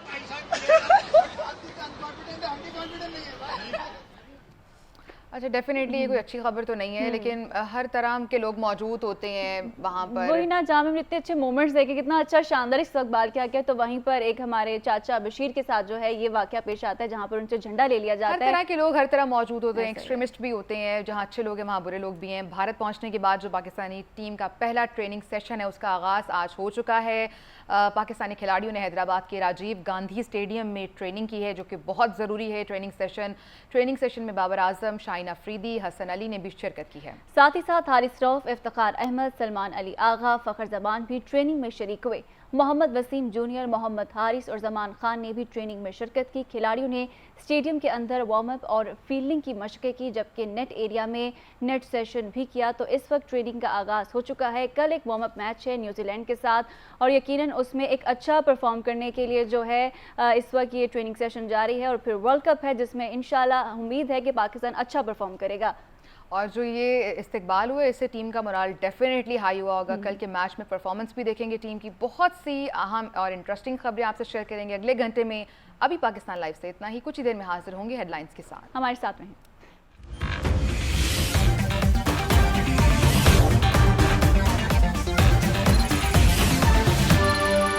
वेलकम बैक नाजरीन। पाकिस्तान लाइव के सेकंड आवर में खुशामदीद कहेंगे। और पहले आवर में भी हमने काफ़ी अहम खबरें जो हैं वो डिटेल से डिस्कस की थी, जिसके अंदर फैज़ाबाद धरना केस की समाअत थी, जो कि अब 1 अक्टूबर तक जो है वो मुलतवी, नवंबर तक जो है वो मुलतवी कर दी गई है। साथ ही साथ खेल की बात करेंगे, सियासी मंजरनामे की बात करेंगे और क्या क्या आयशा। और बिजली के हवाले से भी जो बिजली के रेट्स बढ़े हैं उस पर भी हमने बात करनी है। डेफिनेटली क्रिकेट को भी डिस्कस करेंगे और दीगर जो अहम खबरें होंगी वो भी आप तक पहुंचाएंगे और इंटरनेशनल खबरों का जिक्र भी इसी घंटे में किया जाएगा। जो अहम इंटरनेशनल खबरें होंगी वो भी आपको बताएंगे, लेकिन अभी सबसे पहले रुख करते हैं सुप्रीम कोर्ट का, जहाँ फैज़ाबाद धरना केस की समाअत हुई है उसकी डिटेल बात करें तो नज़रसानी अपील पर समाअत अब 1 नवंबर तक मुलतवी कर दी गई है। चीफ जस्टिस काजी फाइज ईसा कहते हैं कि दरख्वास्त गुजारों से 27 अक्टूबर तक तहरीरी जवाब जमा करवाने का कह धरना। नज़रसानी केस में फैसले पर अमल दरामद न होने पर सवालात भी उठाए। कहा कि फैज़ाबाद धरना केस के फैसले पर अमल क्यों नहीं किया गया, सब इतना डरे हुए क्यों हैं। ये रिमार्क्स दिए हैं चीफ जस्टिस ने। चीफ जस्टिस ने रिमार्क्स में मज़ीद कहा है कि फ़ैसले पर अमल दरामद होता तो बाद में संगीन वाक़यात ना होते। नज़रसानी की दरख्वास्तों पर समाअत के दौरान वफाकी हुकूमत, तहरीक इंसाफ और इलेक्शन कमीशन ने भी अपनी अपनी दरख्वास्त वापस ले ली। यहाँ जो भी हो जाता है कहा जाता है कि मिट्टी पाओ। चीफ जस्टिस ने यह भी रिमार्क्स दिए, कहा कि हम तो बैठे थे कि शायद हमसे फैसले में कोई गलती हो गई हो, लेकिन आप कह रहे हैं कि दरख्वास्तें वापस नहीं लेनी। फैसले पर अमल दरामद होता तो बाद में संगीन वाक़यात होते। वफाकी हुकूमत, PTI और इलेक्शन कमीशन ने भी अपनी दरख्वास्तें वापस लेने की इस्तदा कर दी है। चीफ जस्टिस ने आज इस केस में बड़े अहम रिमार्क्स दिए हैं। कहा है कि मुझ समेत सबका एहतसाब होना चाहिए, एहतसाब से किसी को इनकार नहीं होना चाहिए। अटॉर्नी जनरल ने कहा कि हम फैसले में दी गई 17 हिदायत पर अमल दरामद से सही सिमत में चले जाएंगे। चीफ जस्टिस ने जो है खुद को भी एहतसाब के कटहरे में खड़ा कर दिया कि अगर एहतसाब होगा तो सबका होगा और उसमें मैं भी शामिल होता हूं। साथ ही साथ आपको इस समाअत के हवाले से बताएं, चीफ जस्टिस के अहम रिमार्क्स भी सामने आते रहे हैं और उनकी जानिब से ये कहा गया कि हम तो बैठे थे कि शायद हमसे फैसले में गलती हो गई हो। चीफ जस्टिस की जानिब से ये रिमार्क्स दिए गए थे और साथ ही साथ कहा गया कि आप लोगों ने फैसले को आज सच मान लिया, अब आपका इम्तिहान है कि आप साथ देते हैं या नहीं। ये रिमार्क्स दिए गए। फैसले पर नजरसानी अपील जब दायर की गई उस वक्त हुकूमत और थी। अटॉर्नी जनरल की जानिब से ये कहा गया, ये कहना ठीक नहीं होता कि नई हुकूमत या पुरानी हुकूमत, हुकूमत ही रहती है, पार्टी जो भी हो। सुप्रीम कोर्ट की जानिब से ये कहा गया और साथ ही साथ कहा गया कि जज चाहे कोई भी हो, अदालत के फैसले पर अमल दरामद ही होना चाहिए। चीफ जस्टिस की जानिब से बड़ा अहम रिमार्क्स था जो सामने आया था। पहले कहा गया कि फैसला गलतियों से भरा पड़ा है, अब क्या फैसले में गलतियां ख़त्म हो गई हैं। चीफ जस्टिस की जानिब से ये पूछा गया अटॉर्नी जनरल से। ये अटॉर्नी जनरल के साथ उनका मुकालमा था जो किया गया और उसके अंदर काफ़ी अहम रिमार्क्स थे जो कि चीफ जस्टिस की जानिब से बोले गए। ये फैज़ाबाद धरना केस है जो कि अब 1 नवंबर तक जो है इसकी समाअत चली गई है। जी हाँ, बिल्कुल ऐसा ही है। इस केस के हवाले से हम आपको डिटेल्स बता रहे हैं। इस केस की समाअत तो मुलतवी हो चुकी है अब और 1 नवंबर तक मुलतवी की गई है। चीफ जस्टिस ने इस केस में अहम रिमार्क्स दिए हैं और कहा है कि अगर कराची में 55 लोग मर गए, कोई एक्शन नहीं हुआ उस पर, यहाँ जो भी हो कहा जाता है कि मिट्टी पाओ। लोग मर भी जाएँ तो कहा जाता है कि मिट्टी पाओ।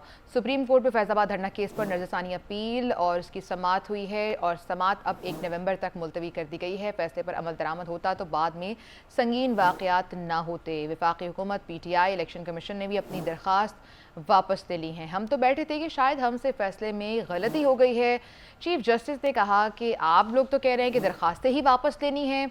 चीफ जस्टिस ने बड़े अहम रिमार्क्स दिए और तमाम फरीक़ैन को वक्त दिया और बार बार उनसे पूछा कि क्या दरख्वास्तें वापस लेनी हैं। वजूहात का भी पूछा कि किन वजूहात की बिना पर आप दरख्वास्तें वापस लेना चाहते हैं और ये भी उन्होंने जिक्र किया कि किन के कहने पर दरख्वास्तें दी गई थी। कहीं आपको कहीं से ऑर्डर आए थे, ऊपर से ऑर्डर आए थे तो वो दरख्वास्तें दी गई थी। 1 नवंबर तक अब इस केस की समाअत मुलतवी कर दी गई है। जस्टिस काजी फाइज ईसा का कहना था कि दरख्वास्त गुजारों से 27 अक्टूबर तक तहरीरी जवाब जमा करवाने का कह दिया गया है। और साथ ही साथ आपको बताएं कि फैज़ाबाद धरना नज़रसानी केस में फरीक़ैन को जवाब जमा कराने का एक और मौका मिल चुका है। समाअत 1 नवंबर तक मुलतवी कर दी गई है। तहरीरी जवाब 27 अक्टूबर तक तलब किया गया है। चीफ जस्टिस काजी फाइज ईसा ने रिमार्क्स देते हुए कहा कि पहले कहा गया था फैसला गलतियों से भरा पड़ा है, अब क्या फैसले में गलतियां ख़त्म हो गई है। नजरसानी दरख्वास्तें वापस लेने की वजह क्या है ये पूछा गया उनकी जानिब से। जो अथॉरिटी में रह चुके वो TV और YouTube पर तकारीर करते हैं, कहा जाता है हमें सुना नहीं गया, अब हम सुनने के लिए बैठे हैं, अगर आकर जो है वो बताएं। इसी पर बात करने के लिए हमारे साथ मौजूद है मोहम्मद आदिल।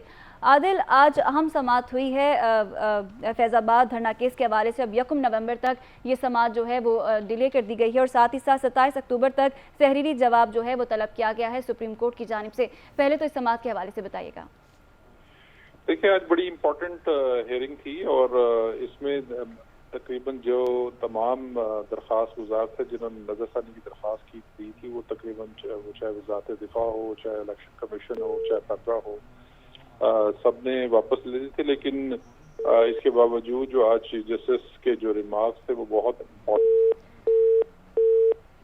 मोहम्मद आदिल से रब्ता मुनक़ता हुआ है, डायरेक्टर नॉर्थ हैं और इस अहम केस के हवाले से बता रहे थे। इससे पहले हमने माहिर जो कानून हैं उनसे भी उनकी राय ली है कि जब अगर नज़रसानी की अपीलें ही वापस ले ली जाती हैं तो उसके बाद फ़ैसला जो पहले से ही मौजूद है वो अपनी असल हालत में बरकरार तो है, और जो तमाम फ़रीक़ैन थे 6 के 6 फ़रीक़ैन की जानिब से दरख्वास्तें वापस लेने की बात की गई है।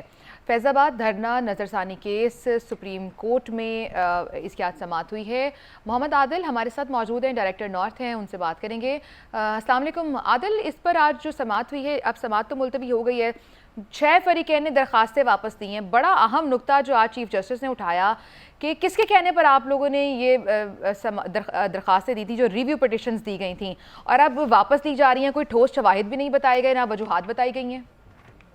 जी बिल्कुल, एक बार फिर उनसे रब्ता मुनक़ता हुआ है मोहम्मद आदिल से। लाइन का कुछ इशू है जिसकी वजह से चलिए हम कोशिश करेंगे उनसे दोबारा रब्ता करें और इस हवाले से दोबारा डिटेल्ड बात करेंगे उनसे। आगे बढ़ते हैं, बात करेंगे फैज़ाबाद धरना नज़रसानी केस सुप्रीम कोर्ट में धरना केस की समाअत हुई है। 1 नवंबर तक समाअत तो मुलतवी कर दी गई है और चीफ जस्टिस के रिमार्क्स भी हमने आपको बताए हैं। आगे बढ़ेंगे और कुछ दीगर चीज़ों पर बात करेंगे। अदालती फैसले में जो कहा गया था उसकी डिटेल्स आपको बताते हैं। सरकारी इदारों के मुलाजमीन का जिक्र हुआ था और कहा गया था कि उनके खिलाफ भी कार्रवाई का हुक्म दिया गया था अदालत की जानिब से। सिक्योरिटी और खुफिया इदारों को अपने दायरे इख्तियार में रहने की हिदायत की गई थी। ये फैज़ाबाद धरना केस का अदालती फैसला था जिसमें कहा गया था कि सिक्योरिटी इदारों के सरबराहान को वजारत दिफा के तवस्सुत से हुक्म दिया था अदालत ने। अदालत का हुक्म था कि हल्फ की खिलाफ वर्जी करने वाले अहलकारों के खिलाफ कार्रवाई करें। जी हाँ, साथ ही साथ आपको बताएं कि आईन पाकिस्तान सिक्योरिटी इदारों को सियासी जमात की हिमायत से रोकता है, ये फैसले में कहा गया था। साथ ही साथ सिक्योरिटी इदारों को अपने मैंडेट से तजावुज़ नहीं करना चाहिए, ये भी फैसले के अंदर कहा गया था। चैलेंजेस और चैनल्स और अखबारात की नशर और इशाअत में मुदाखलत का इख्तियार नहीं है। हुकूमत या कोई भी खुफिया इदारा इजहार राय की आज़ादी पर कदगन नहीं लगा सकता, ये भी इस फैसले में कहा गया। ये फैज़ाबाद धरना केस है जिसमें अदालती फैसले में ये अहम रिमार्क सामने आए थे, जिस हवाले से आपको बता रहे हैं। आप लोगों ने फैसले को आज सच मान लिया है। आज ये चीफ जस्टिस की जानिब से ये कहा गया और साथ ही साथ अगर इस फैसले की बात की जाए तो हुकूमत या कोई भी खुफिया इदारा इजहार राय की आज़ादी पर कदगन नहीं लगा सकता। हमने पहले देखा कि 2017, फिर 2018, फिर 2019 और अब 2023 में ये केस जो है वो चल रहा है और अब 1 नवंबर तक ये केस जो है उसको डिले किया गया और साथ ही साथ ये कहा गया है कि तहरीरी जवाब जो है वो 27 अक्टूबर को पहले जो है वो जमा करवाए जाएं। आगे बढ़ते हैं। फैज़ाबाद धरना अदालती फैसले में जो कहा गया था वो हम आपको बता चुके हैं। आगे बढ़ेंगे, फैज़ाबाद धरना किसने दिया था, क्यों दिया था, उसकी बात करते हैं। तहरीक लब्बैक पाकिस्तान ने यह धरना दिया था। इंतखाबी हलफनामे में ख़त्म नबूवत पर मुतनाज़ तरमीम इस धरने की वजह बनी थी। ये बता रहे हैं आपको कि किन की जानिब से धरना दिया गया था।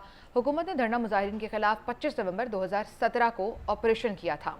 इसके साथ साथ ऑपरेशन के खिलाफ TLP ने मुल्क भर में एहतजाज भी किया था, मुजाहरे भी किए गए थे और जिसके बाद मुजाहिरीन से आवाम को शदीद मुश्किलात का सामना भी करना पड़ा। जो मुजाहरे किए गए थे, रोड्स को ब्लॉक किया गया था।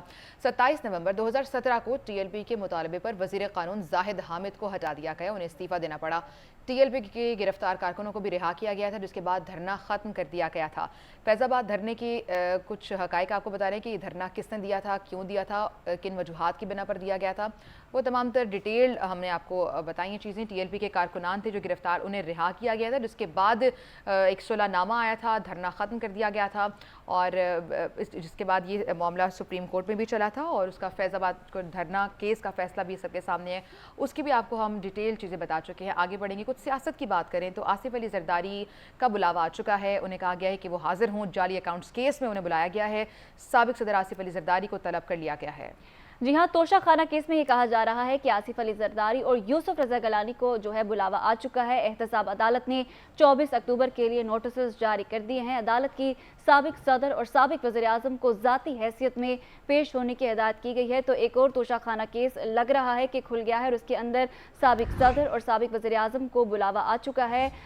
जाली अकाउंट्स की बात की जा रही है। तोशा खाना केस में आसिफ जरदारी और यूसुफ रजा गलानी को अदालत में पेश होने का हुक्म दिया गया है। दोनों पीपल्स पार्टी रहनुमाओं को ज़ाती हैसियत में पेश होने का कहा गया है। जाली अकाउंट्स केस में आसिफ जरदारी तलब हैं। तोशाखाना केस में भी आसिफ जरदारी और यूसुफ रजा गिलानी को तलब किया गया है। एहतसाब अदालत ने 24 अक्टूबर के लिए नोटिस जारी कर दिए हैं। तो 24 अक्टूबर को हम देखेंगे कि दोनों रहनुमा जो हैं वो अदालत पेश होंगे। जाली अकाउंट केस में आसिफ जरदारी को तलब किया गया है और साथ ही साथ तोशाखाना केस में भी आसिफ जरदारी और उनके साथ यूसुफ रजा गिलानी को पेश होने का हुक्म दिया गया है। एहतसाब अदालत ने 24 अक्टूबर का वक्त दिया है। आपको बताएं कि जाली अकाउंट केस में आसिफ जरदारी को तलब कर लिया गया है। हाफिज एहसान माहिर कानून हमारे साथ लाइन पर मौजूद है, उनसे बात करते हैं। अस्सलाम वालेकुम हाफिज साहब। हाफिज साहब की भी लाइन ड्रॉप हो चुकी है, उनसे बात करेंगे और इस केस के हवाले से आपको बता रहे हैं कि ज़ाती हैसियत में उन्हें तलब कर लिया गया है, पेश होने की हिदायत भी कर दी गई है। इसकी ज़द में दीगर भी कुछ साबिक जो वज़रा आज़म रह चुके हैं वो भी इसकी ज़द में आए थे और अब ये ख़बर कि चेयरमैन इसके अलावा जो पीपल्स पार्टी के हैं चेयरमैन उनको भी बुला लिया गया है, सदर आसिफ अली जरदारी को बुलाया गया है, इसके साथ साथ यूसुफ रजा गिलानी जो साबिक वज़ीर आज़म रह चुके हैं उनको भी बुलाया गया है इस केस के हवाले से। और आपको बता रहे हैं इस केस के हवाले से कि उन्हें ज़ाती हैसियत में पेश होने की हिदायत कर दी गई है। हाइशा, ये बताया जा रहा है कि जाली अकाउंट हाफिज एहसान हमारे साथ मौजूद हैं, उनसे बात करते हैं। हाफिज साहब अस्सलाम वालेकुम। हाफिज साहब, अब जो ये तलब कर लिया गया है, केसेस पुराने वापस खुल गए हैं, तो ये जिस हालत में थे उसी वहीं से जहाँ से रुके थे वहीं से स्टार्ट हो जाएंगे? बिल्कुल जी। अच्छा, तो हाफिज साहब आपको क्या लगता है मजीद क्या ऑप्शन है इनके पास? किनके पास? जिन्हें तलब किया गया है। नहीं, उनके पास ऑप्शन अब 3 है। एक ऑप्शन ये है कि आप उस प्रोसीडिंग्स को ज्वाइन करेंगे। दूसरा ऑप्शन उनके पास ये है कि जहाँ पे जो केसेस की स्टेज थी वो उसके अंदर एक्विटल की एप्लीकेशन फाइल कर सकते हैं। और तीसरी उनके पास एक ऑप्शन ये मौजूद है कि वो अगर उनके खिलाफ को कन्विक्शन हो चुकी है और उस स्टेज के अंदर पेंडिंग है तो वो हाई कोर्ट के अंदर जाके उस अपील के जरिए से चैलेंज कर सकते हैं। लेकिन अब चूंकि सुप्रीम कोर्ट की जजमेंट आ गई है तो सुप्रीम कोर्ट ने अब यही कहा है ये सारे वो केसेस थे जो नैब कोर्ट से रिलेटेड थे, ये कन्विक्शन वाले केसेस नहीं थे। तो नैब कोर्ट के अंदर जो स्टेटस उन अमेंडमेंट से पहले जो 2022 के अंदर मई से पहले था वो सुप्रीम कोर्ट ऑफ पाकिस्तान ने उस स्टेटस को रिस्टोर कर दिया है। अब जो चीज जो इन्वेस्टिगेशन स्टेज पे थी वो वापस उसी स्टेज पे चली गई है, जो इंक्वायरी स्टेज थे वो भी उस पे चली गई है, और जो केसेस चल रहे थे जिस स्टेज पे थे, अगर वो चार्ज फ्रेम पे था, एविडेंस स्टेज पे था, क्रॉस एग्जामिनेशन स्टेज पे था, या किसी जगह कोई एप्लीकेशन चल रही थी वो स्टेज थी उस चीज की, या ये है कि फाइनल आर्गूमेंट्स उस केस के होने थे और ये अमेंडमेंट्स आ गई और उससे बेनिफिट हुआ, वो सारी की सारी जो है उसी स्टेज से स्टार्ट हो जाएंगी जिस स्टेज के ऊपर उस दिन जिस दिन अमेंडमेंट से पहले वाली सिचुएशन नैब कोर्ट्स के अंदर थी। और उसके दूसरा इंपॉर्टेंट होता ये है कि आपके सिविल केसेस के अंदर तो आपकी प्रेजेंस जो है वो किसी अथोराइज रिप्रेजेंटेटिव के लिए हो सकती है, लेकिन क्रिमिनल केसेस के अंदर और स्पेशली नैब केसेस के अंदर आपकी अटेंडेंस जो है वो पर्सनल होती है। और इसीलिए आपने देखा है कि नैब कोर्ट्स ने जो ऑर्डर्स जारी किए हैं वो पर्सनल अटेंडेंस के किए हैं। हाँ, हो सकता है कि अगर आप बीमार हों या आउट ऑफ कंट्री हों तो किसी एक डेट पे अगर आप हाजिर नहीं है तो उस डेट की एग्जम्पशन एप्लीकेशन जो है वो आप कोर्ट से ले सकते हैं, अदरवाइज आपको पर्सनली इन कोर्ट के केसेस के अंदर पेश होना पड़ता है जितनी देर तक इस केस का ट्रायल जो है आपकी क्विटल के अंदर या कन्विक्शन दोनों सूरतों में खत्म ना हो। बहुत बहुत शुक्रिया। हाफिज एहसान माहिर कानून हमारे साथ मौजूद थे और अपनी कानूनी राय और बता रहे थे इस हवाले से कि क्रिमिनल केसेस अगर हों तो उसमें आपको खुद ज़ाती हैसियत में पेश होना पड़ता है। एक और अहम मामला है 9 मई का जो वाक़या है उसमें चेयरमैन PTI कसूरवार करार पाए हैं। प्रोसिक्यूशन ने 11 मुकदमात का चालान खुसूसी अदालत में जमा करवा दिया है।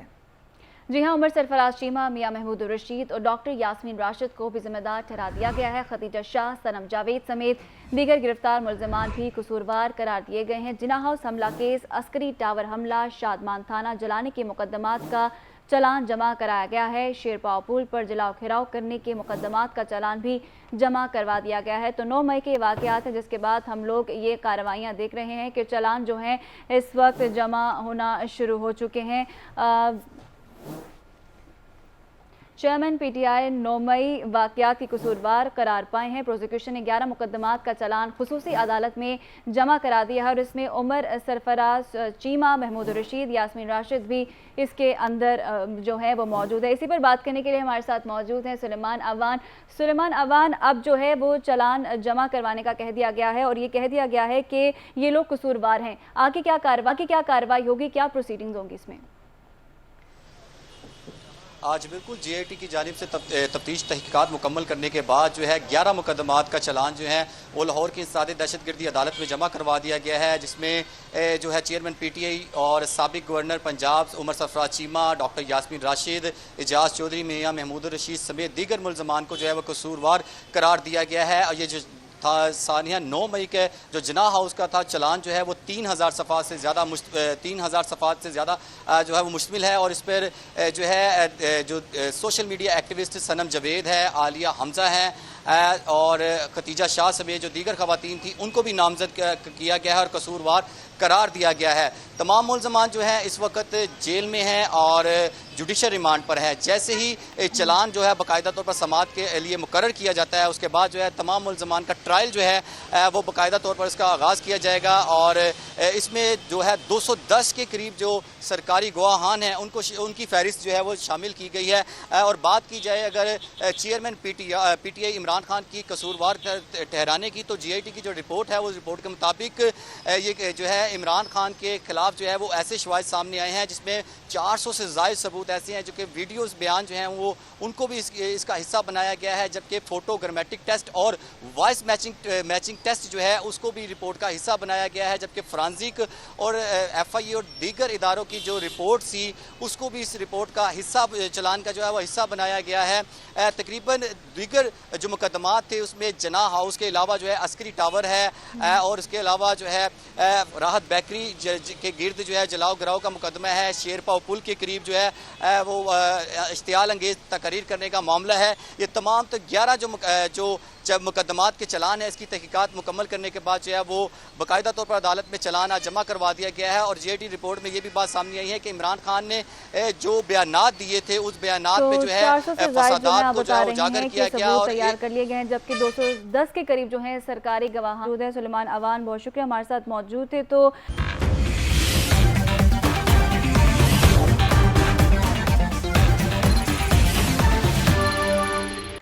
वेलकम बैक नाजरीन। ब्रेक से पहले हमने देखा कि रहनुमा मुस्लिम लीग नून राना सनाउल्लाह जो हैं वो तकरीब से खिताब कर रहे थे और वज़ीर ख़ारजा भी खिताब कर रहे थे। और इलेक्शन जो कि करीब आते जा रहे हैं तो हमारी सियासी जमातें काफ़ी मुतहरिक हो चुकी हैं। इलेक्शन कमीशन की आम इंतखाबात की तैयारियां जारी हैं। इलेक्शन कमीशन का इंतखाबी फहरिस्तें फौरी तौर पर गैर मुंजमद करने का फैसला सामने आया है। इंतखाबी फहरिस्तें 25 अक्टूबर तक गैर मुंजमद रहेंगी, ये कहा गया है। तमाम अहल अफराद 25 अक्टूबर तक वोट के इंदराज और दुरुस्तगी को यकीनी बनाए, इलेक्शन कमीशन की जानिब से ये हुक्म दिया गया है। तो इलेक्शन कमीशन का इंतखाबी फहरिस्तें फौरी तौर पर गैर मुंजमद करने का फैसला किया गया है और 25 अक्टूबर तक गैर मुंजमद रहेंगी ये इंतखाबी फहरिस्तें। तमाम अहल अफराद 25 अक्टूबर तक वोट के इंदराज के हवाले से काम कर सकेंगे। इलेक्शन कमीशन की आम इंतखाबात की तैयारियां जारी हैं। इलेक्शन कमीशन का इंतखाबी फहरिस्तें फौरी तौर पर गैर मुंजमद करने का फैसला किया गया है और 25 अक्टूबर तक ये फहरिस्तें जो है वो गैर मुंजमद रहेंगी और तमाम अहल अफराद 25 अक्टूबर तक वोट के इंदराज के हवाले से जो है वो काम कर सकेंगे। 25 अक्टूबर ये डेट दी गई है कि जब तक ये फहरिस्तें गैर मुंजमद रहेंगी। जी हाँ, इंतखाबी फहरिस्तें 25 अक्टूबर तक गैर मुंजमद रहेंगी। इलेक्शन कमीशन का ऐसा बताना है। तमाम अहल अफराद 25 अक्टूबर तक वोट के इंदराज और दुरुस्तगी को यकीनी बनाएं। इलेक्शन कमीशन की आम इंतखाबात की तैयारियाँ जारी हैं और इलेक्शन कमीशन का इंतखाबी फहरिस्तें फौरी तौर पर गैर मुंजमद करने का फैसला सामने आया है। शबिया नकवी हमारे साथ मौजूद हैं, मज़ीद तफसीलात उनसे जानेंगे। शबिया, डिटेल्स बताइएगा। जी बिल्कुल, इलेक्शन कमीशन ने वोटर फहरिस्तें जो हैं वो गैर मुंजमद कर दी। ये इंतखाबी फहरिस्तें रवां बरस जो है 20 जुलाई को मुंजमद कर दी गई थी, जबकि अब जो है अवाम नास की सहूलत के लिए इंतखाबी फहरिस्तें जो है वो गैर मुंजमद करने का फैसला किया इलेक्शन कमीशन ने। और तमाम जो अहल अफराद हैं वो 25 अक्टूबर तक वोट का इंदराज, इखराज, मुंतकली और शनाख्त कार्ड के जो मुताबिक कवायद जो दुरुस्तगी है उसको यकीनी बना सकते हैं। और ये जो लिस्टें थी ये 20 जुलाई को इस साल जो है वो मुंजमद की गई थी, लेकिन अब जो है लोगों की सहूलत के लिए इसको गैर मुंजमद कर दिया गया। जी ठीक है, बहुत शुक्रिया आपका शबिया नकवी। नल हल्का बंदियों के तहत वज़ीर-ए-आज़म के इंतखाबात के लिए नंबर गेम तब्दील हो चुकी है। पहले नंबर गेम 172 वोट दरकार होते थे, लेकिन अब तब्दील कर दी गई है। नई हल्का बंदियों के तहत 169 वोट दरकार होंगे वज़ीर-ए-आज़म को मुंतखब करने के लिए। पुरानी हल्का बंदियों में वज़ीर-ए-आज़म के इंतखाब के लिए 172 अरकान की हिमायत दरकार थी और कौमी असम्बली की उमूमी नशस्तों की तादाद भी अब 266 हो चुकी है। ख़वातीन की 60 मखसूस नशस्तें रखी गई हैं। इसके साथ साथ कौमी असम्बली की टोटल नशस्तों की तादाद अब 326 हो गई है। खैबर पख्तूनख्वा के जम इजला कौमी असम्बली की 6 नशस्तों से महरूम हो गए हैं। जम इजला की कौमी असम्बली की नशस्तें 10 से अब 4 रह गई हैं। बाजोड़ के 2 हल्के NA 40 और 41 थे। नई हल्का बंदियों के तहत बाजोड़ का नया हल्का NA 8 होगा। इसके अलावा ज़िला खैबर से NA 43, 44 को एक हल्का NA 27 अब कर दिया गया है। कुर्रम से एक हल्का कम कर दिया गया है, नया हल्का NA 27 होगा। औरकजई का हल्का NA 47 जिसे ख़त्म कर दिया गया है। ज़िला कुर्रम कोहंगो के हल्का NA 36 के साथ उसे अब शामिल कर दिया गया है। जनूबी वज़ीरिस्तान का भी एक हल्का कर दिया गया है। इसके साथ साथ NA 49 और 50 के बाद अब NA 42 जनूबी वज़ीरिस्तान का नया हल्का होगा। इब्तदाई रिपोर्ट में कराची की कौमी असम्बली की नशस्तों की तादाद अब 22 है। कराची के 7 अजला में सिंध असम्बली की नशस्तों की तादाद 47 है। इससे कबल कौमी असम्बली में कराची की नशस्तों की तादाद 21 थी, जबकि सिंध असम्बली में 44 इसकी तादाद थी। और नई हल्का बंदियों के तहत अब वज़ीर-ए-आज़म के इंतखाब के लिए भी नंबर गेम तब्दील हो चुकी है। जी हाँ, ये नई हल्का बंदियाँ हैं जिसके सिलसिले में हम देख रहे हैं कि कुछ तब्दीलियाँ की जा रही हैं। पुरानी हल्का बंदियों में वज़ीर-ए-आज़म के इंतखाबात के लिए 172 सीट थी, जो कि अब 169 कर दी गई हैं। कौमी असम्बली की सीट्स हैं, उनमें भी चेंजेस आए हैं। तो काफ़ी चेंजेस हैं जो कि नई हल्का बंदियों के हवाले से आ रही है। हमने देखा कि इलेक्शंस जो हैं जिनका जनवरी के आखिरी हफ्ते में ऐलान कर दिया गया, उसके बाद ये डेवलपमेंट्स है जो कि सामने आ रही हैं। आगे बढ़ते हैं। चीफ जस्टिस काजी फैज़ ईसा ने अटॉर्नी जनरल और सूबाई एडवोकेट जनरल्स का इजलास बुला लिया है। चीफ जस्टिस काजी फैज़ ईसा की जानिब से ये इजलास बुलाया गया है। तमाम सूबाई प्रोसिक्यूटर्स और नैब प्रोसिक्यूटर्स को भी इस इजलास में तलब कर लिया गया है। चीफ जस्टिस की सरबराही में ये इजलास आज होगा। जी हाँ, चीफ जस्टिस की सरबराही में इजलास आज होगा। इजलास में फराहमी इंसाफ को बेहतर बनाने की तजवीज़ पर गौर होगा। साथ ही साथ attorney general, advocate generals, prosecutor तजावीज़ पेश की जाएंगी। तो ये अहम इजलास है जो कि होने जा रहा है। मोहम्मद ज़ुबैर इस वक्त प्रेस कॉन्फ्रेंस कर रहे हैं। रहनुमा मुस्लिम लीग नून, आपको बराह रास्त ये चलते हैं। जारी रखता, लेकिन आज जो मुश्किलात हैं वो हम ये बताने का सबसे पहले अगर उस वक्त पूरा किया जाता तो पाकिस्तान उस तरक्की के सफ़र जारी रखता। लेकिन आज जो मुश्किलात हैं वो हम ये बताने के लिए बार बार कोशिश करते हैं कि 2017 का पाकिस्तान उठा के देख लें। उस वक्त जहां हम खड़े थे, जिस तरह से तरक्की हो रही थी, जिस तरह से महंगाई की सतह थी, पाकिस्तान में 40 साल में सबसे कम तरीन शरह थी महंगाई की। 2017 के मिडल में 2.5% महंगाई की शरह थी। और आज कितनी है?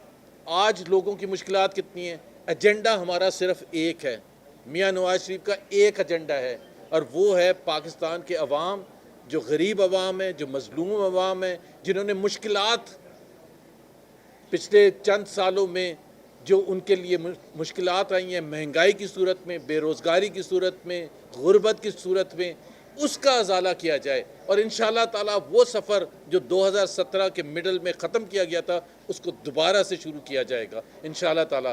तो 21 अक्टूबर हमारे लिए 1 पॉइंट एजेंडा है, हम सब एक साथ हैं और इसको आगे सफ़र को लेके जाएंगे। आप नहीं, कोई सवाल है जुबैर साहब, क्योंकि अभी हमारे इस कमेटी का सरबराह नहीं, मैं अर्ज़ कर रहा हूँ कि ये हमारा जो है रिसेप्शन कमेटी नहीं, ये जो है मूवमेंट की बनाने का एक मोबिलाइजेशन कमेटी है, उसका सरबराह सिंध का सरबराह मोहतरम मोहम्मद ज़ुबैर है।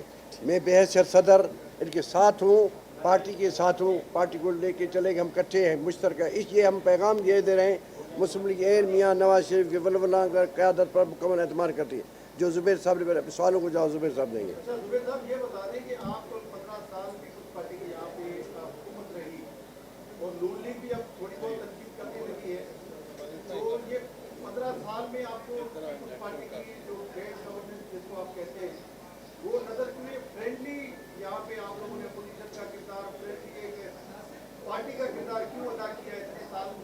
इसके अलावा ये देखा गया है कि जब भी मरकज में आपकी हुकूमत आई है नून लीग की, तो सिंध और दीगर छोटे मोटे सूबे जो है बेचारे वो साइडलाइन हो जाते हैं।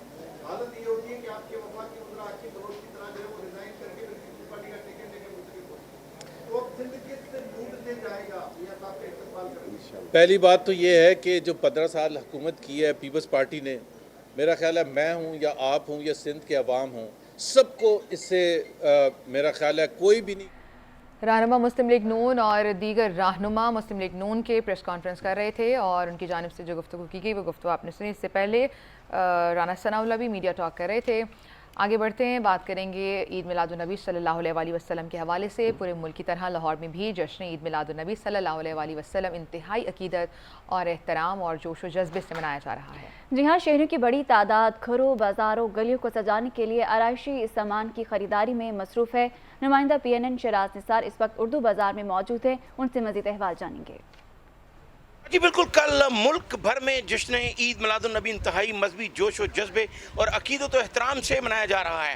इस वक्त हम उर्दू बाज़ार में एक मार्केट के गोदाम में मौजूद है, जहाँ पर करोड़ों रुपए का सामान जो है वो बिक चुका है। इसे इश्क़ रसूल ही कहा जा सकता है कि लोग महंगाई से तो परेशान हैं, लेकिन अपने बच्चों के साथ यहाँ पर रोज़ाना की बुनियाद पर जो है लाखों रुपये की ख़रीदारी हो रही है। वो गोदाम के मालिक जो है हमारे साथ मौजूद है, उनसे जानते हैं। महंगाई के इस दौर में जिस वक्त रोटी पूरी करनी मुश्किल है, बिजली के बिल देने मुश्किल हैं, किराया देना मुश्किल है, अपने हालात को चलाना मुश्किल है, हमारे मुसलमान भाई, बच्चे, बूढ़े, माएँ, बहनें जोग दर जोग अपने पैसों में से बचत करके प्यारे आका अलैहिस्सलातु वस्सलाम का जश्न मनाने के लिए सामान ख़रीदने आ रहे हैं। और इंशाअल्लाह ताला ये जोश और जज्बा जब तक दुनिया है ये बरकरार रहेगा। जोश और जज्बा जब तक दुनिया है बरकरार रहेगा। आप सल्लल्लाहु अलैहि वसल्लम इस कायनात की वो अजीम हस्ती हैं जिनके अफकार, किरदार, सीरत से दोस्त ही नहीं बल्कि दुश्मन भी मोतरफ ज़रूर हैं। यहाँ पर जो है वो लाखों की तादाद में लोग जो हैं वो ख़रीदारी कर रहे हैं अपने बच्चों के साथ, और उनका यही कहना है कि नबी हमारे सबसे प्यारे जो रहमत बनकर आए, हम उनकी खुशी के लिए अपनी जान भी कुर्बान कर सकते हैं। तो ये तो लाहौर की सूरत हाल थी। अब कराची का रुख करेंगे, जहां पर ईद मिलादुन्नबी सल्लल्लाहु अलैहि वसल्लम का जश्न मनाने की तैयारियां जोशो खरोश से जारी हैं। मार्केटों और बाज़ारों में ईद मिलादुन्नबी सल्लल्लाहु अलैहि वसल्लम के हवाले से झंडियों और बैजेस की खरीदारी की जा रही है। हमारे नुमाइंदे इब्राहिम रिंद कराची की लाइट हाउस मार्केट में मौजूद हैं, उनसे मज़ीद डिटेल्स लेते हैं। जी इब्राहिम, बताएगा कराची में किस तरह से जश्न ईद मिलादुन्नबी की तैयारियाँ की जा रही हैं? बिल्कुल, मुल्क भर की तरह शहर कायद में भी जश्न ईद मिलादुन्नबी भरपूर अंदाज में मनाने की तैयारियां मुकम्मल हो रही हैं और हो भी चुकी हैं। और इस वक्त हम मौजूद हैं पेपर मार्केट में, जहां पर मुख्तलिफ झंडियां, बेजेस, कपड़े और दीगर जो एशिया हैं, रंग बिरंगी लाइटें हैं, वो भी यहाँ पे फ़रोख्त की जा रही ताकि ये जश्न ईद मिलादुन्नबी भरपूर अंदाज में मनाया जा सके। गली महलों को भी खूबसूरत रंग बिरंगी बरकरी कुमकुमों से सजाया गया। इसके साथ साथ मसाजिदों को भी भरपूर अंदाज में मुख्तलिफ लाइटों से सजाया गया, जहाँ पर रात के वक्त भी ऐसा लगता है कि दिन का समा है और भरपूर अंदाज में वहाँ पर इबादतों का सिलसिला भी जारी रहेगा। इस हवाले से भी भरपूर तैयारियाँ हो चुकी हैं, जबकि इसके अलावा लोगों के घरों के अंदर भी जश्न ईद मिलादुन्नबी के हवाले से मुख्तलिफ तकरीबात का सिलसिला जारी रखने के लिए भी दावतनामे एक दूसरे को दिए जा चुके हैं। मुल्क भर की तरह शहर कायद की आवाम भी जश्न ईद मिलादुन्नबी भरपूर अंदाज में मनाने के लिए मुकम्मल तैयारियां कर चुकी है। कराची के बाद गुजरावाला का रुख करें, जहां ईद मिलादुन्नबी सल्लल्लाहु अलैहि वसल्लम की तैयारियां अरूज पर पहुंच गई हैं। शहर के गली कूचे, चौक चौबारों को आराइशी अशिया से सजा दिया गया है। इस वक्त गुजरावाला में जश्न की क्या तैयारियां की जा रही हैं, जान लेते हैं अपने नुमाइंदे हाफिज शहजाद रफीक से। जी हाफिज। देखें, जश्न ईद मिलादुन्नबी सल्लल्लाहु अलैहि वसल्लम में सिर्फ एक रोज़ बाकी है। शहर के तमाम गली कूचे, बाज़ार जो हैं वो सजे हुए हैं। हर किसी की ख्वाहिश है कि वो बढ़ चढ़ कर अपने प्यारे आका अलैहिस्सलातु वस्सलाम का मिलाद जो है वो बढ़ चढ़ कर मनाए। इस वक्त हम गुरु नानकपुरा बाज़ार में मौजूद हैं। चौक घंटाघर से लेके गरजाक तक ये 5 किलोमीटर तवील बाज़ार है, जो खूबसूरत तरीके से इसको सजाया गया है। यहाँ पर मुंतज़मीन हैं, इनसे बात करते हैं, ये कब से सजा रहे हैं? माशाल्लाह ये जब से हम लोग पैदा हुए हैं तो तब से ये काम चालू है।